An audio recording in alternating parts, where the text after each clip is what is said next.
Are you the 100th monkey? Will your awareness be the one that tips the scales?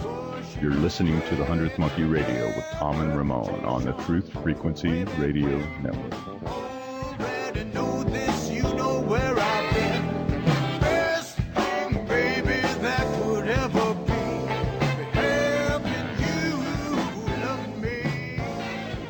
Welcome back to the 100th Monkey Radio with Tom and Ramon. Chris, we while you were giving out your website and where people could get the book, you kind of got walked on by the music there. Would you please share that with the audience again, please? Yeah, Tom, thanks. Sure thing. It's the Cristo Revelations is currently out of print, editing and adding a few things and kind of beefing up the chapter about Renato Longato. And that'll be available in a couple months. But my other book that I'm probably actually a little better known for is The Sacred Science of Yoga and the Five Koshas. And that's on Amazon and Kindle. And you can just go to Amazon and type in Five Koshas. And that's Koshas. And it'll come right up. And my webpage is called CrestoneYogaInstitute.com, and you can find out more information about the yoga teacher trainings that we do and our meditation retreats and all that good stuff. Cool. Well, I want to treat you guys all to a special guest tonight. We happen to have on here who agreed to come on here last minute earlier today. I got a hold of him, and he said, sure, why the hell not? Santos Bonacci, I think everybody here knows you quite well. How in the heck are you? Oh, great, Tom. Much better. I just come out of a poisoning, fluoride Teflon utensil poisoning. Nearly really? Killed me. Oh, yeah. Man. Oh, yeah. I rarely eat a lot of cooked stuff. I'm pretty much raw foodist, but I had a meal cooked in a Teflon pan about a month ago, and immediately after that happened, I got knocked flat with the flu. It lasted 6 hours, the most violent flu I've ever had in my life. And I just wondered to myself, why is it that I'm always getting flus? Anyway, someone sent me an article about Teflon utensils and DuPont's disclaimer about using their utensils. They admit that fumes called C8 fumes are released by cooking on Teflon utensils, and they give you flu-like symptoms, but they are reversible. Oh, thank God, DuPont. Thank you very much. Reversible flu-like symptoms. It's great when you get flu and you can reverse it. It's just brilliant. So that's their legal out, so you can't sue them. Pretty much what Philip Morris does when you buy a packet of cigarettes. They tell you that you're going to die of cancer if you smoke, so you can't sue them. But I was very lucky that caught my eye, that attention, that article, and I was so fortunate because I would probably still be cooking my breakfast every morning with my favorite little Teflon pot, which I've been doing for years. I've actually heard about Teflon poisoning years and years ago, and I just kind of shrugged it off as, it's just somebody being paranoid. But I mean, and to be honest, I still have a couple of Teflon pans in the cupboard myself. I'm trying to get all the stainless, which my girlfriend is helping me push towards a lot healthier type stuff like that. But I don't know. There's a lot of stuff out there like that will definitely sneak up and bite you in the ass in this world if you don't pay attention. Absolutely, Tom. Absolutely. You've got to pay attention. I thought I was on top of these things, but there's always something. My brother was shocked. He said, what the hell? Didn't you know? I knew that years ago. Mum threw out her aluminium pots, but she didn't make a fuss about Teflon. And if she had have, because my mother was always on the money. She did not let us have sugar as children. She did not vaccinate us as children. She always made a home, coarse grain bread, which was embarrassing to take at school because people thought we were just freak. We'd have spinach sandwiches with wholemeal, spelt bread, for instance. Mum was right on top of it, but there you go. This one slipped my attention, and I'm glad because I was able to post it on Facebook and warned many, many people. Yeah. Many who were surprised that I didn't know, since I, Right. I do a lot of this exposing myself, really, on the radio. I'm always exposing something or another, but this one, fortunately, I grabbed, and I'm feeling so much better now. All my vitality's coming back. I can feel it in my muscle tone. I can feel it in everything. I'm just getting stronger by the day. Oh, that's great. That's good to hear. So, besides that, what have you been up to lately? I know you've been doing a lot of radio and that sort of thing. Anything else in the works? Well, I'm going to Ecuador for the whole of May. We're going to make a documentary on syncretism in Ecuador. And then in June, I think I'm going to Italy for a month or so. That may not transpire, though. That might not take place because it's still a bit iffy. But this one's all locked in. Flights have been booked already. And then in August, I'm doing Truth Juice in the UK. So Truth Juice is going to be a biggie in the UK this year. I'm going over there for August. And then hopefully in October or November, go to Egypt to do a speaking tour with the Kemet School of Ancient Mysticism, which I was supposed to do last year, but it was cancelled. Holy crap, dude. Are you ever going to take a break? No. Until I will rest when the bar are behind bars, when the pedophile priests have been prosecuted, PPP, pedophile priests prosecuted, the bar behind bars, and the Vatican are totally defunct. Then I'll have a rest. But until such time, I will be out there working every day, 24 hours a day, to smash the fictions. And these are the three worst enemies that we have on the planet: the bar, the priests, and the Vatican, which is basically the bankers. Right.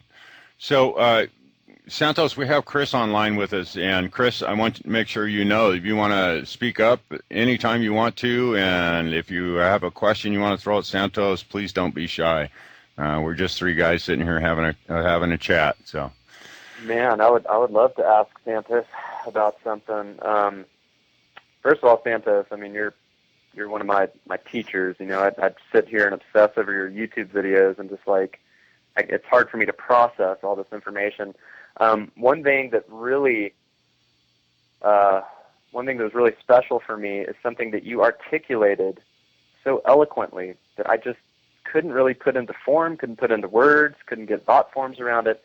And that's the notion that the nectar, the soma, the philosopher's stone, whatever you want to call it, actually is created, and please correct me if I missed any of this, but is created actually in the brain, and then makes its way down the spine first until it sort of seeds or catalyzes the kundalini at the base of the spine, which then is able to rise up the spine. But it takes first the creation of the soma in the brain in order to drip down the spine, or the Sushumna Nadi, or what have you, and sort of impregnate the sleeping serpent and wrest the sleeping dragon from its cave as it makes its way up the spine to the crown chakra, which leads to the sort of Kundalini awakening or enlightenment experience.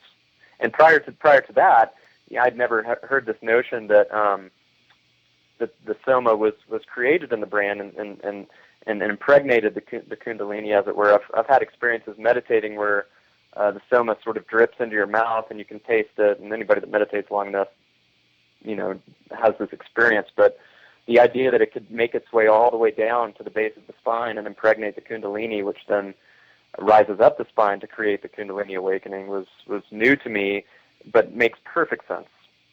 Perfect sense. So if you could just maybe elaborate on that a bit. Well, it does, you know, and the best way to enrich your understanding of this beautiful biochemical process, which is called ascension. You see, you transmute your lead into gold in your own body. It's the elixir of life is in the body, and you just described it. You just described it very briefly, but that's about it. But for the listeners who want to really deepen their understanding of this, a great book to begin with would be God-Man, The Word Made Flesh, by George W. Carey, Carey. Now, in here he explains Santa Claus, Jesus, Samson, and all of these archetypes. Santa Claus, if you're a doctor, an anatomist, you would know that you have a claustrum in the middle of your cerebrum, and that claustrum is also known as the Santa claustrum or the holy claustrum. And that's for the reason that this beautiful holy cerebral fluid is produced there. And the other names for this fluid is manna in the Hebrew system, in the Greek system, Christos, yes, you heard it, Christ. In biochemistry, it's called chrism, Chrism. The ancient Romans called it wax, hence cerebrum, because ceres means wax. You know, so this wax or this oil, this Christ fluid, is so important. It's secreted from the cerebrum, and it gets differentiated at the pineal gland and at the pituitary gland in the third ventricle. Then it descends further, it goes down to the sacrum. So already, you see half of the process. It descends, goes down to the sacrum. This is why Santa Claus goes, yep, the sacred, exactly. Keep that in mind, because down the bottom of your spine, you have the sacred area. You have the sacral plexus, for instance. It's a ganglion of nerve endings. It's a plexus. It's like a magnetic brain. There are 7 of these plexuses on the cerebrospinal system, and they're just sub-brains, if you like. They act like brains. The spinal cord is like an extension of the brain. And so this sacred plexus, right down the bottom of the spine, the oil goes down to there. Then every month when the moon transits your natal sun sign, in my case, Aries. I was born today. It's my birthday. I'm 50 years old. I'm Arian. When the moon is in Aries, there will be a psychophysical germ planted in the solar plexus just above the sacred plexus. And that solar plexus is otherwise known as Bethlehem, where the little Christ, the chrism oil, is born every month. So the moon generates a seed within us. It's a spiritual seed. And when we ascend that oil, we send it back up to the hypothalamus so that we can reactivate dormant brain cells in the cerebrum. Well, we are doing what we're supposed to do. We are sublimating this oil. We're purifying it. We're purifying our bodies, alkalizing our bodies, returning the oil back to heaven. The head is short for heaven, which is short for heaved up. That's why your heel is down at the other end, down in hell. Heel, hell, heaven.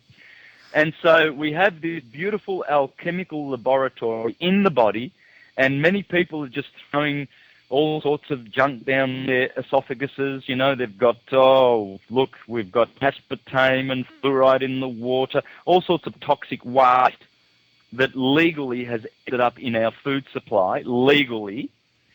And it's there by design to cull the goy, the animals, in other words. That's how the controllers see us, the chattel. And it's also there to dumb us down. And this is why it's so important that we expose things like Teflon and fluoride and all of these disgusting things that can thwart this process. It's a race against time for the controllers. If they can keep us dumb for as long as possible, and we can miss out on this beautiful light consciousness shift that's coming upon us. Well, it's already started since December 21st of December last year. Now that we are in the sign of the Lamb, Aries, this is a big opportunity for all of us to ascend those oils. Big ascension will happen in this month. Many things will happen in this month, folks. There are 4 planets currently that are going to be transiting in March. Especially look out for the 27th of March. In 3 days' time, there will be big collapses in I would say, look out for institutions of governments, but also institutions of religions. There will be massive bleeding, massive damage, and we need it. The stars are on our side. They will absolutely smash the fictions of governments and control and religions. They were there for a purpose. They've served their purpose. The purpose has expired. All of these institutions no longer have current viable contracts. The Federal Reserve has not renewed its expired contracts since the 23rd of December last year. They had 100 years to do their damage. They did their damage. They are out of business. The Vatican is frantically trying to rearrange its structure because you'll notice that there's a Jesuit Pope. Well, Jesuits work for Saturn. It's the Latin Saturn Church. The other Pope was the Pope for Jupiter in the age of Pisces. He had to retire. He had to get out of office because Jupiter is no longer with us. It's Saturn. And this is why we have the first Jesuit in history. These guys are Saturnians. How do I know? Look at their logo. You'll see the sun with the letters IHS in the middle. Folks, the H in the middle, that is Saturn. Wherever you see an L or an H, that has to do with Saturn. So they're telling you that they are Saturnians. It's now the rule of Saturn. But unfortunately, they haven't got the memo yet that they will be no longer needed because we have awoken. And that's why they were around. That's why they did their dirty deeds, the Inquisitions and the Crusades and everything like that. It was for the quickening of humanity, to speed up the process of ascension so that the suffering would teach us. They're great teachers. They might be evil. Oh yeah, and they're pedophiles, and they're rotten, crooked people. But they are doing the work of God, folks.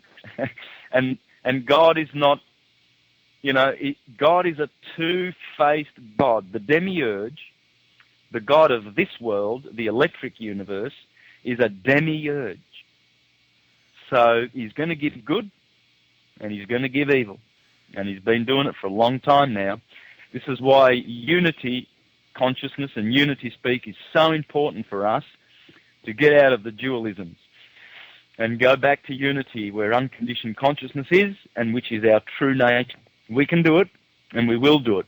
And the ones who do achieve this will have many blessings. The ones who fail, well, they're going to have another go somewhere else, but good luck to them. It's very, very sad to see the blind leading the blind. And so this is why I'm very vociferous, and I'm on the air as much as I can, folks. It's my birthday today. I've got family around, and I could be just, drinking beer and sitting back and enjoying myself. I'm more happy to be on the airwaves because this information is crucial for humanity that is seeking ascension. There's no time to loiter anymore. We can do it. We can embrace the light, and we can be totally and utterly out of the darkness. Yeah, happy birthday, by the way, Santos. Hey, yeah. One of the hardest things that I had to struggle with, to wrap my mind around, was that double-edged sword when I looked out at the world, looked at religions, looked at our governments, looked at all the wars and the crap that's gone on in our history. You know, it took me a while to really accept and come to a place of knowing that there's a purpose behind all that crap that's out there. You know. Yeah, there is. Absolutely, there is. And the sooner we bring balance back to ourselves by eliminating ignorance, we're all cursed with this ignorance because we are in human bodies. Having a human body requires that we accept conditions on our consciousness. Consciousness is free only outside of physical human bodies, but that is our true nature. Our true nature is Sat Chitananda, bliss, existence, and consciousness. That's all our heart requires. We never require anything else other than those three things: to exist, to be conscious, and to be blissful. And we can do that.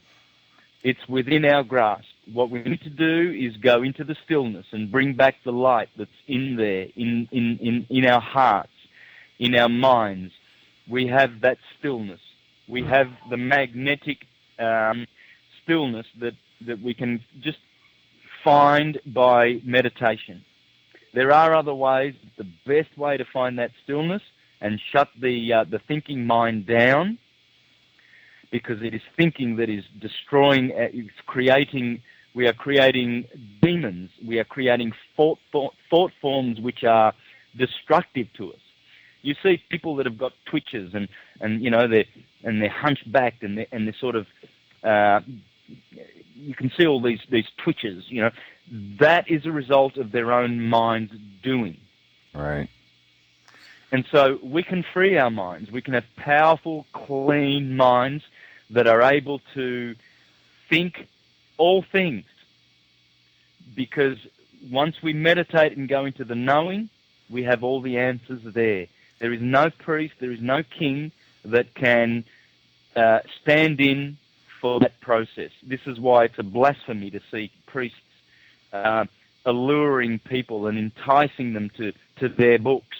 You know, the Jehovah's Witnesses are doing that. They actually go out regularly knocking on people's doors to get people seduced into their Rockefeller-funded, mind-control, pedophile corporation.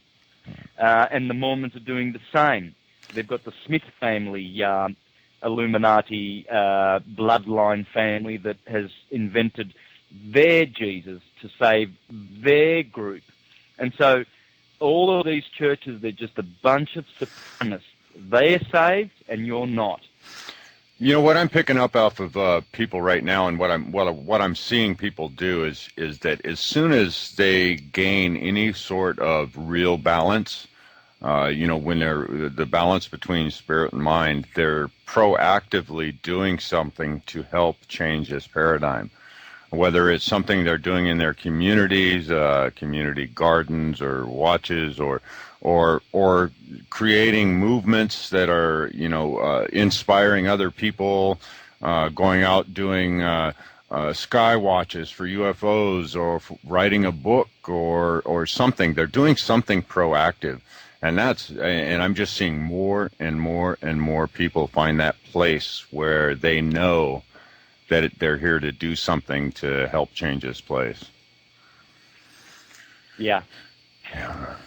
Yeah, absolutely. That's what we're here for, guys. That's obvious, isn't it? Oh, yeah. Yeah. So something that Chris and I talked about in the first hour that I'd kind of like to get your input on, the Yuga cycle. Now, we weren't exactly, he talked about when it shifted from being a million-year cycle into the parallel with the precession. Where are we at in the Yuga cycle, in your opinion? Well, I'm going with... I was talking about the Sri Yukteswar, sorry, Tom, to interrupt. No problem. The Holy Science, and Sri Yukteswar and his take on the Yugas being much shorter cycles. we've just got a minute and a half here, so I don't know if we want to wait until after the break for that or not, but I'll leave it up to you, Santos. Well, I'm going with that too. Yeah, Sri Yukteswar cleared up a lot of confusion over 100 years ago when he wrote his little book, The Holy Science, and he corrected some of the. Not that the figures needed correcting. The Hindus are right on the money when it comes to their calculations, but we must remember that there are cycles within cycles within cycles, and it goes endlessly in this universe. So our 24,000-year precessional clock, that's about the one that we need to be in tune with. And after the break, I can go into that a bit more. Our precessional year, which is between 24,000 and 26,000 years of duration, actually comes from the circumference of the sun, the circumference of the earth, the circumference of the moon. All of those bodies that I just mentioned are tuned to precession. So we can do that after the break.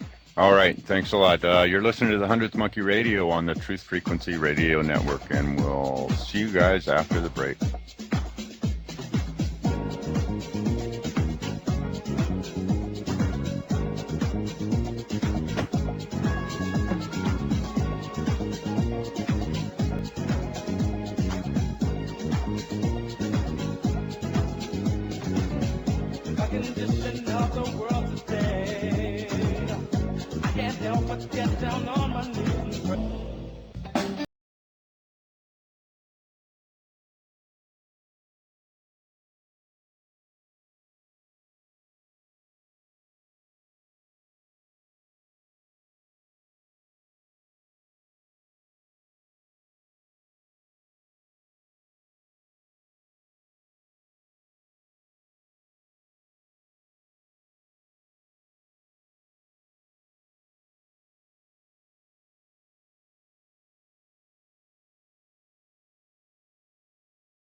Oh, welcome back to the 100th Monkey Radio. I'm going to have to change that intro now, I guess, since we're now on Saturday nights.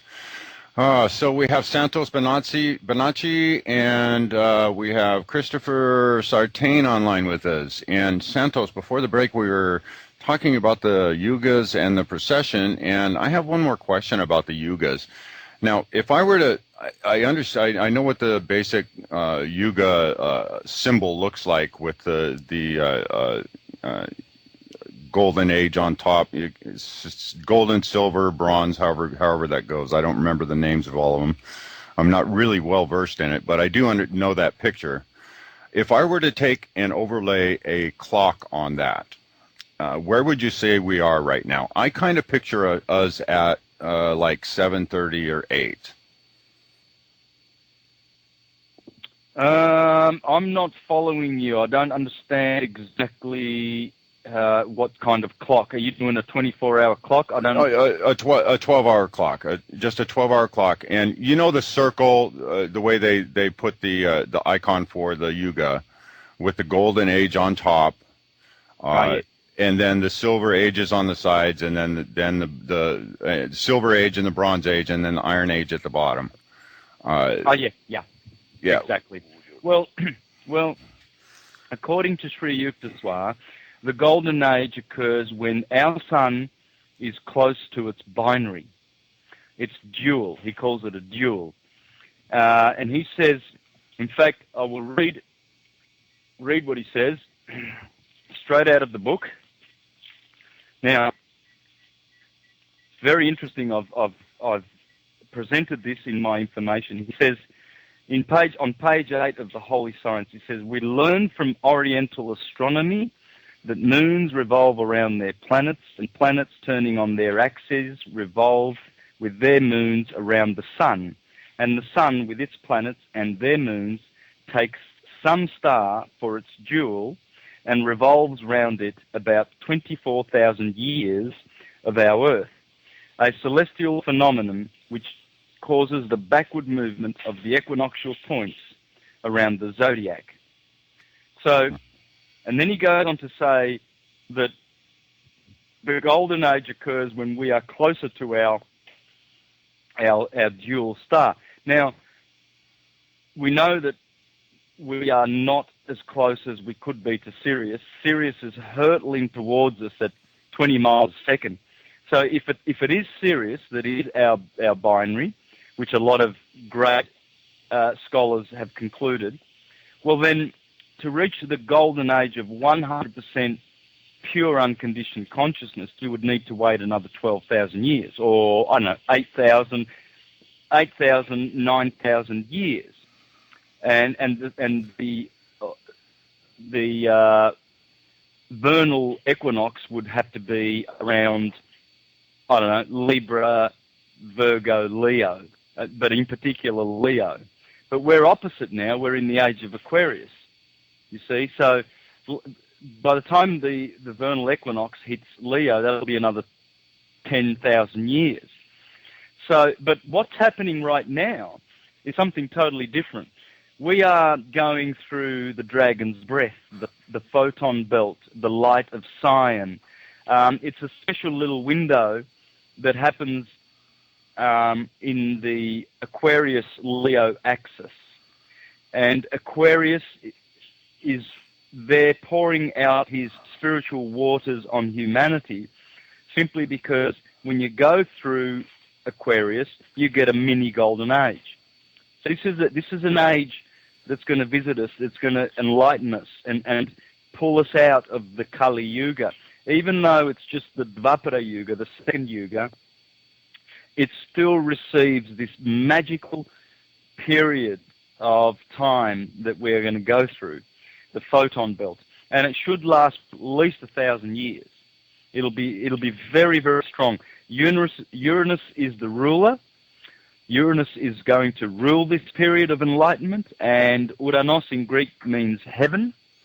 So we've reached the heavenly kingdom of God that the Bible is talking about.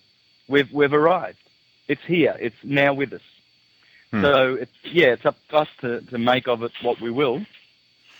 Well, that makes me think about that 1,000-year period. Makes me think of that passage in the Bible where they're talking about Satan being locked up for 1,000 years. Yes, exactly. By natural dynamics, by natural phenomena, this will happen. It happens cyclically.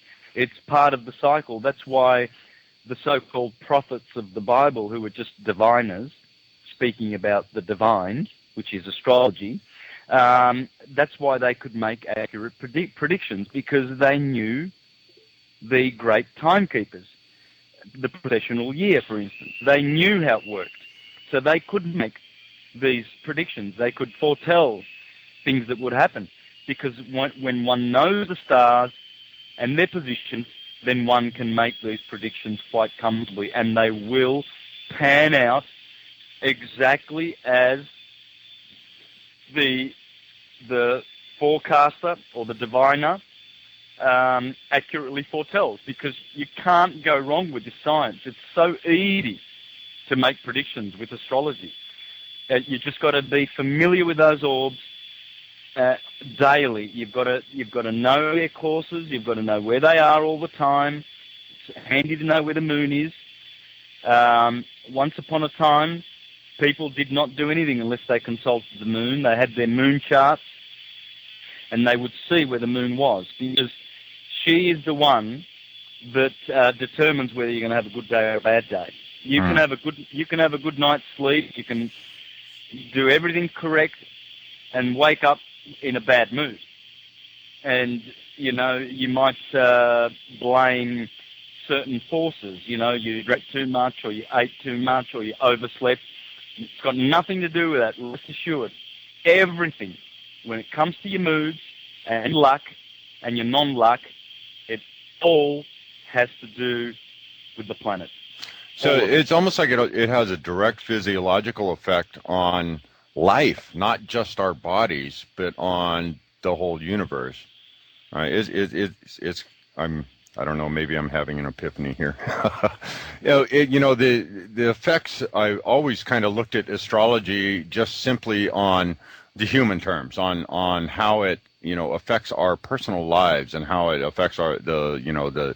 Well, I even understand the way it will can even forecast the destiny of nations and just about anything you can assign a birth date to, but I'm kind of seeing it now where those forces are having an effect on the synchronistic aspect of life and the way everything works around us. Am I onto something here? Absolutely correct. Absolutely correct. When you realize that you are a light body, your body has a beautiful magnetic toroidal field surrounding it. One of those fields is about 60 feet in diameter. And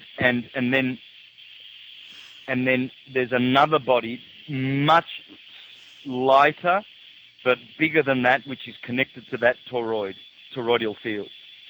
And so our magnetic bodies are in fields within fields within fields.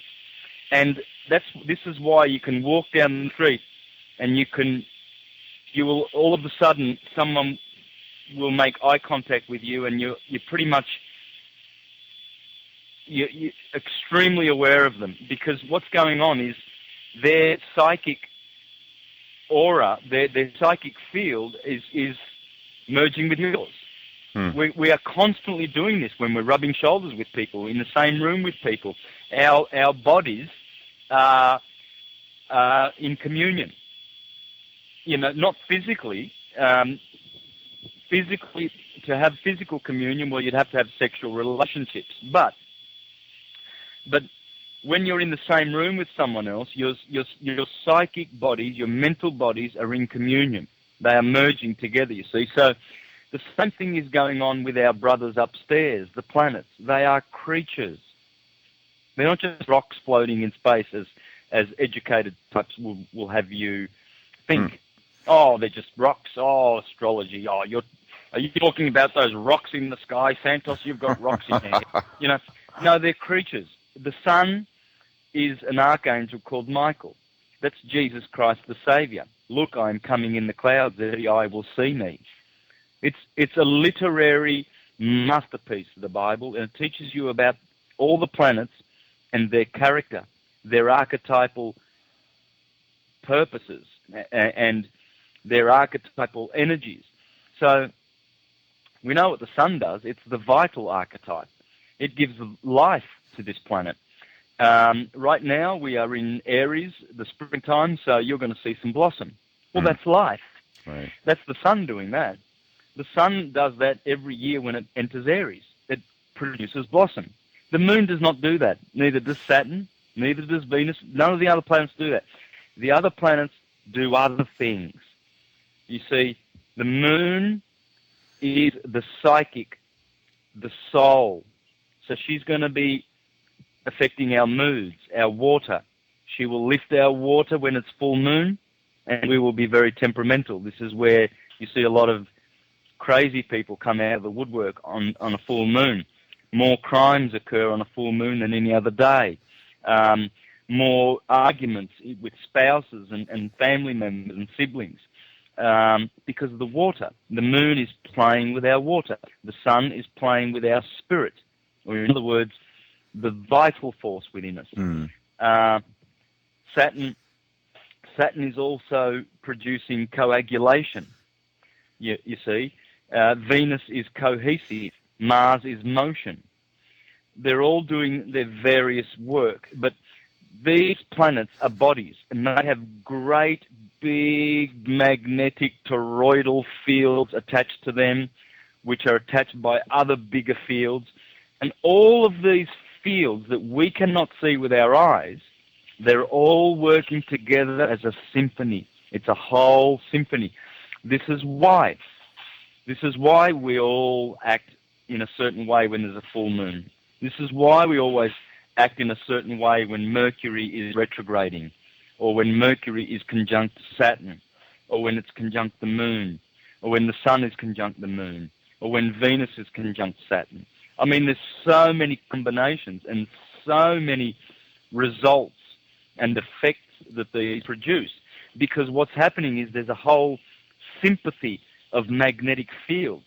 And when one is disturbed, you see, when you've got a square or an opposition in your chart, you can be assured that there is disturbed energy in your person.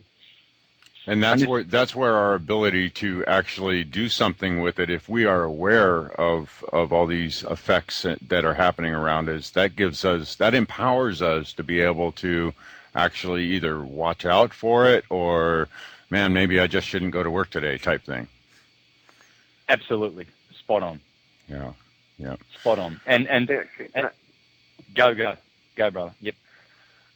Oh, I just wanted to ask you about, if you guys don't mind shifting gears just a little bit. I wanted to ask Santos, while I have the opportunity, about, I really believe that this idea of salvationism came about as a direct result of our transition from hunting and gathering into farming and agriculture. You cannot find a single hunter-gatherer tribe on planet Earth that is salvationist. Okay, this is an agricultural paradigm, and religion. And so my question to you, Santos, is how do we eradicate the Vatican? How do we eradicate this salvationist Christian tradition and theology and dogma without going back to, when we were hunting and gathering, we didn't think of ourselves as sinners. There was no such thing. We were in harmony with nature.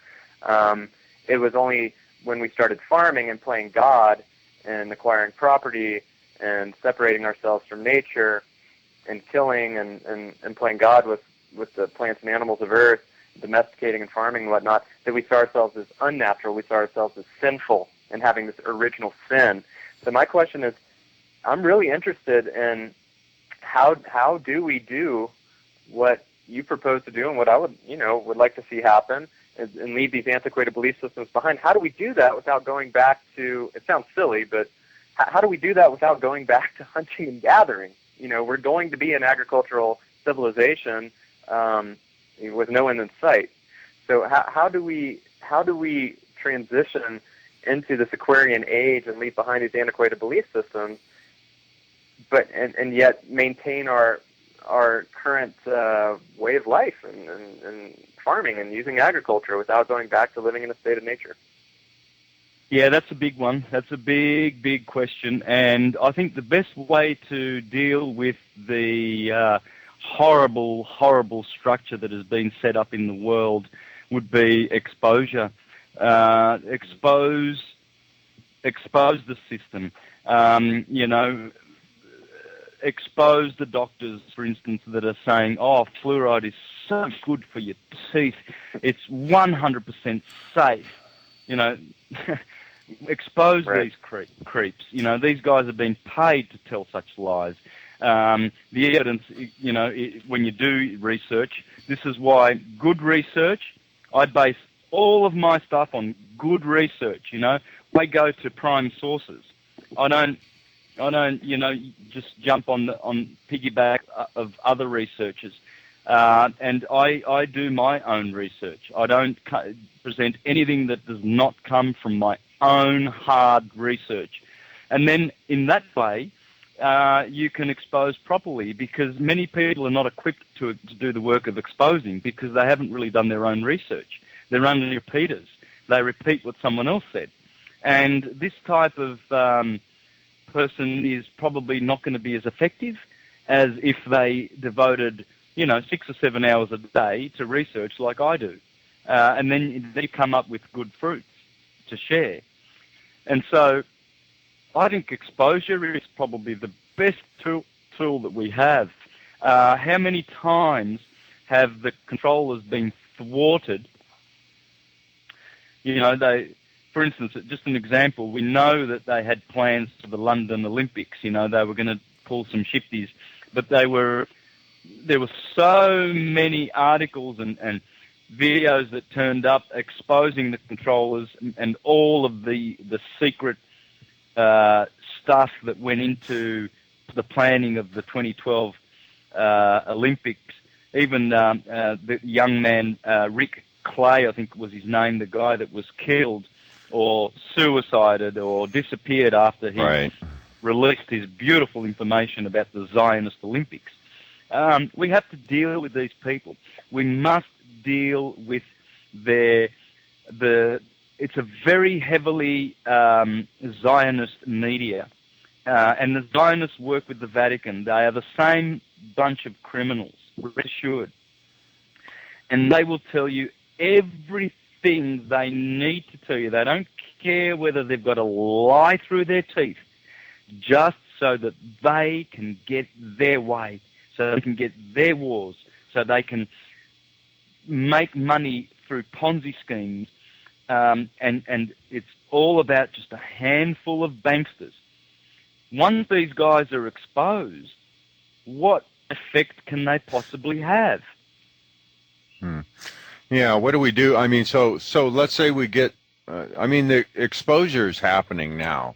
I mean, it is happening. I mean, just like you said, the stuff with the 2012 Olympics, I was really surprised nothing happened there, because there was just every sign in the world that they were going to try to pull something off. And, I don't doubt that they were, and I don't doubt that it was thwarted. What do we do after the exposure? I mean, how do we pick up the pieces from that point? I mean, it looks like, to me, oh man, it's a bear to wrestle around, even in my mind, just trying to play out any kind of scenario that is really balanced and beneficial for humanity, at least in the short term.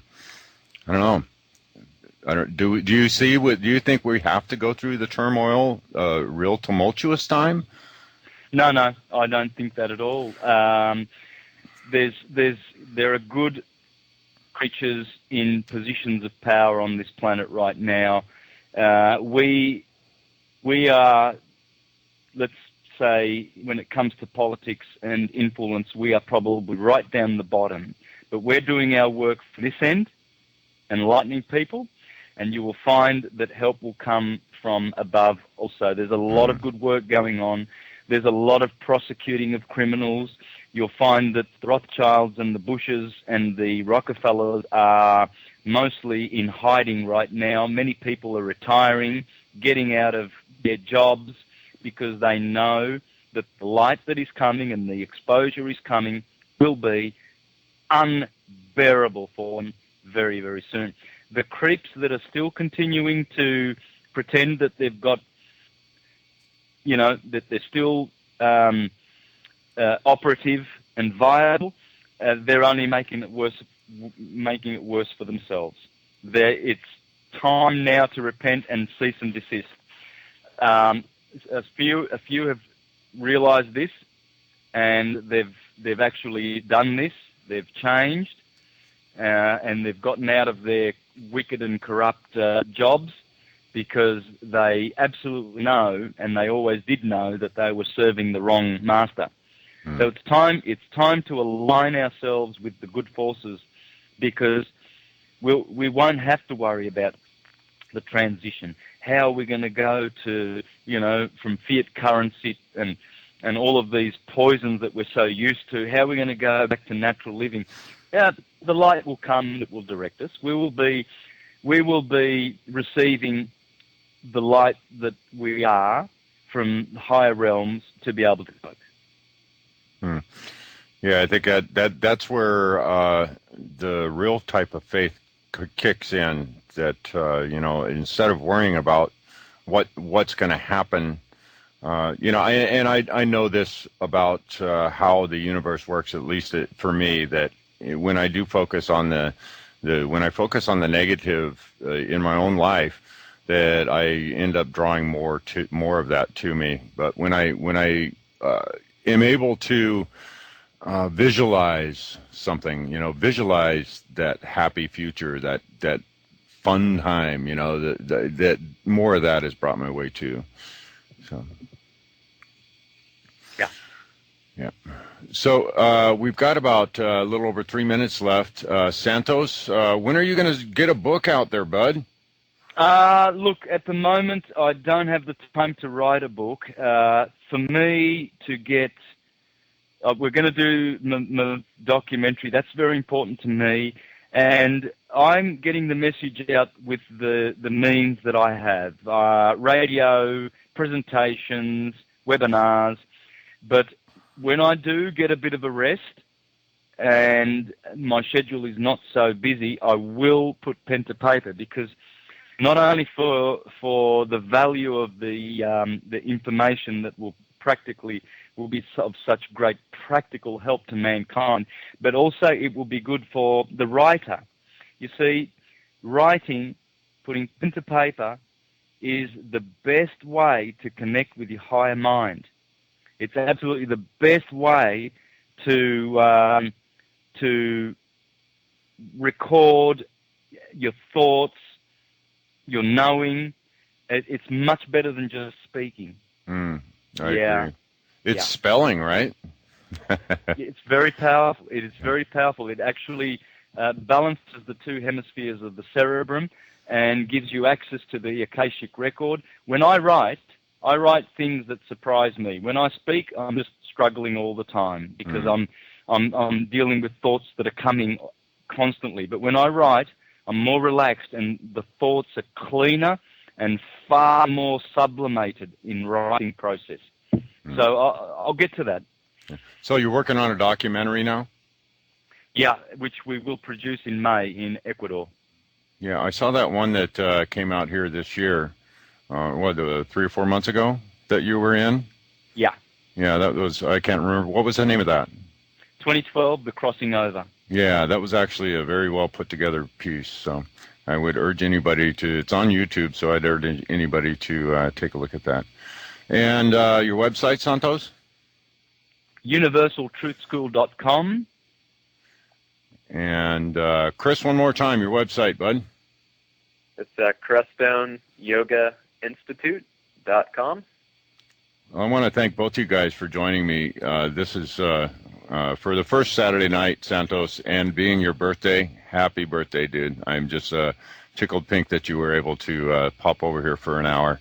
I absolutely love your work and everything that you stand for, and you have the 100th Monkey support. And hey, Chris, I didn't get a chance to ask you, what do you think about the 100th Monkey effect? Real quick, you got 30 seconds. It's the real deal. I see it happening all the time. As soon as we get enough people meditating, Maharishi Mahesh Yogi said, once we get, I think, 1/10 of the population meditating, that's it, we're done. Game over. Yep. So, keep meditating, like Santos said. The more people we can get meditating and clearing their mind and experiencing infinite consciousness here on Earth, the quicker that 100th monkey effect will take over and everybody will wake up, man. All right. Good news. Well, I want to thank everybody for joining us tonight, and we love you guys. Condemnation without investigation is the height of ignorance, and the love you deny is the pain you carry.